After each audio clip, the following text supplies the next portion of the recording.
So we first learned about long division. In front of the word division, it has the word long. Okay? Mathematicians like to be I'll say it positively. They like to be efficient. I'll say it negatively, they're inherently lazy, right? They don't want to write, they don't like writing English papers because they're long. They like to write things short. So they've got set notation and some, so let's do it in interval notation because it takes less space. Instead of saying x can be any real number and writing that as a sentence, what do we make up some new fancy symbols, right? And that doesn't take nearly as long as having to write out x can be any real number. So throughout mathematics, mathematicians are always looking for shorter ways to do things.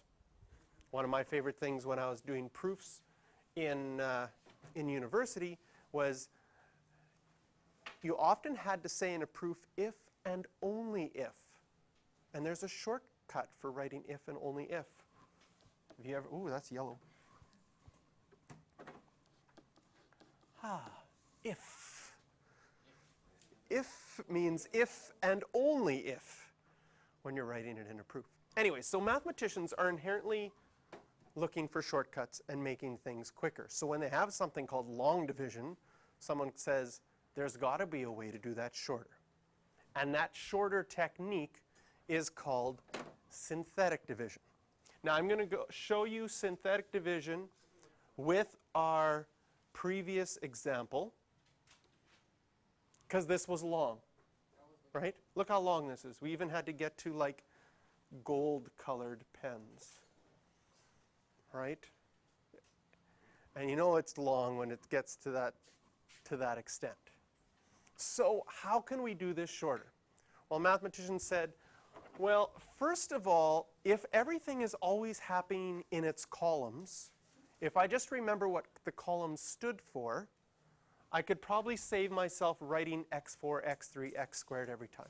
So synthetic division started off by saying this. I'm just going to write the numbers in front. 3, -1, 0, 3, and -20. Okay? That's the starting thing. The next thing they said, well, if I'm dividing by x plus 2, I always have to multiply and then subtract. Subtracting causes problems. So instead of writing x plus 2, I'm going to write -2 outside here so that I can add instead of subtracting. And then a mathematician looks for patterns. What happens? What's always our first answer? Our first answer is always the same as the first number here. Did you notice that? So we are, as far as our work goes, first thing we're just going to bring down that 3. What did we do once we had that 3 up here? We multiplied it by this.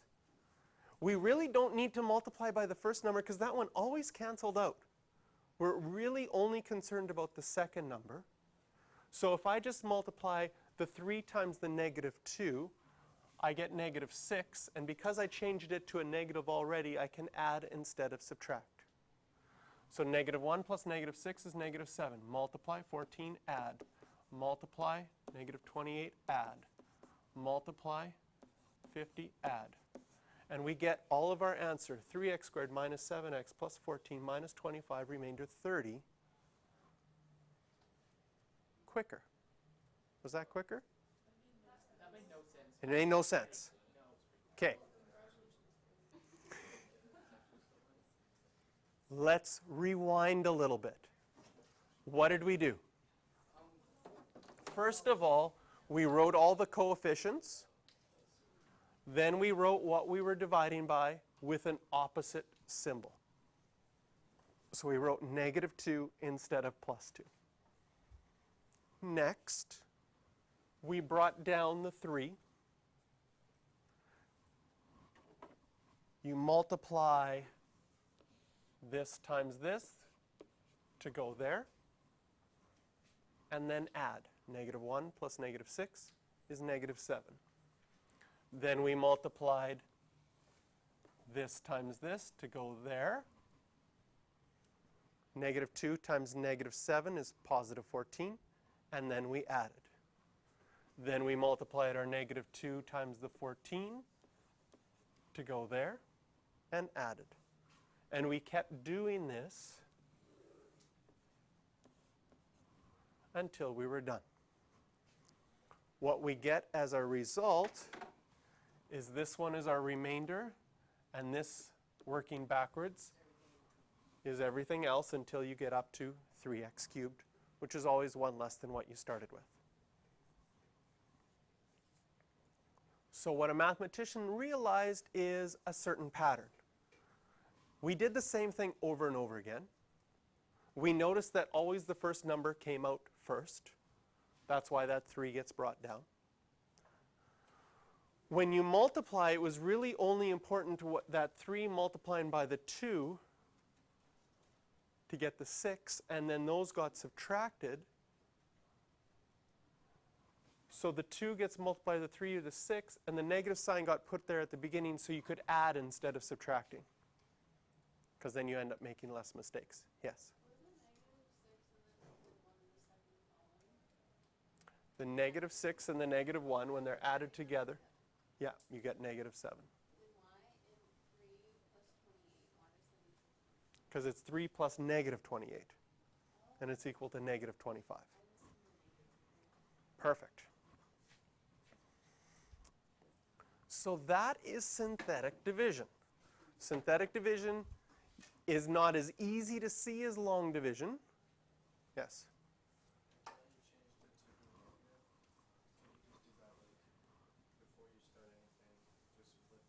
Yeah. So if you always want to add whatever sign you have here, you just change. If it's a -1, you'd write +1 there. So we always flip the sign to figure it out. So here's our example 3 that we're going to do now. Again, you still have to be careful to write things in order and to include zeros if things are missing. We're going to do this one with synthetic division.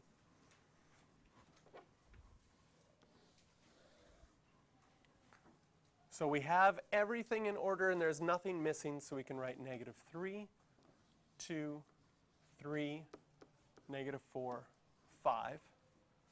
The opposite of x plus 2 would be a -2 outside.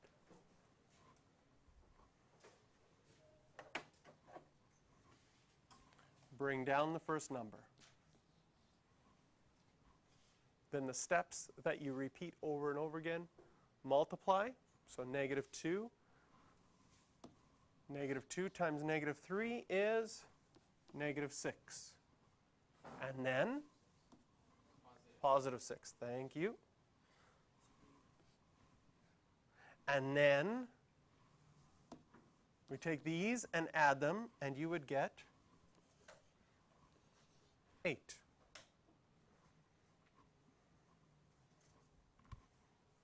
And we repeat that process over again.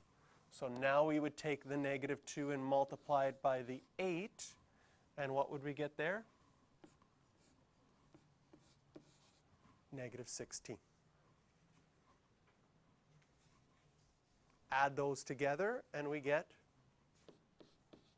-13. Do the process again. Take our -2 and our -13, multiply those together. That gives us +26. Add those together. We get 22. And we keep doing this process. So one more time, you take your -2, your 22, multiply those together. We get -44. Add them together. -39. We can now write our division statement from this. So we have -3x to the 4 plus 2x cubed plus 3x squared minus 4x plus 5. That's our polynomial. It's going to equal, well, we're dividing by x plus 2. That's our divisor. Our quotient is here. And this last one is our remainder.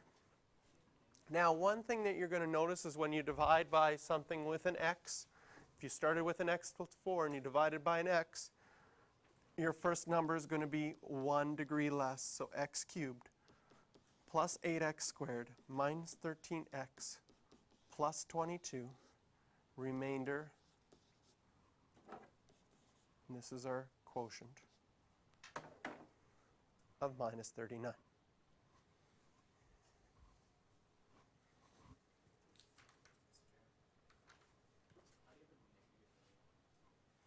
What it means is that if you would get a negative remainder, okay, and you won't get a negative remainder if you're dividing, okay? But in algebra, we can make this last number, 4x, work, but we actually went over and beyond what the number was. I will give you an example of a negative remainder using regular math, okay? If you take 25 and divide it by 7. You were taught in school that that's 3 remainder 4. That's the right answer if you're using remainders. Technically, it's also 4 remainder negative 3. Because if I used 4, that would get me to 28, which is 3 too many. But if I did a remainder of negative 3, going backwards, so in algebra, it's not so easy to always choose the number that's below what you're looking for. And so that's why sometimes you do get a remainder of negative 39. But I'm glad that that negative remainder caused you, like, feels like a gold-colored pen or something.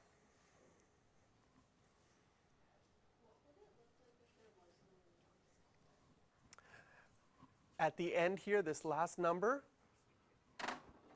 would have been a minus 5. And when you added these last two columns, you would have got 0 here. And that's what it would look like if there was no remainder.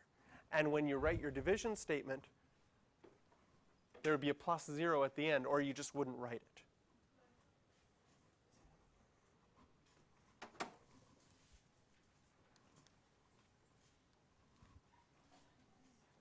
Oh, questions you can do for this one.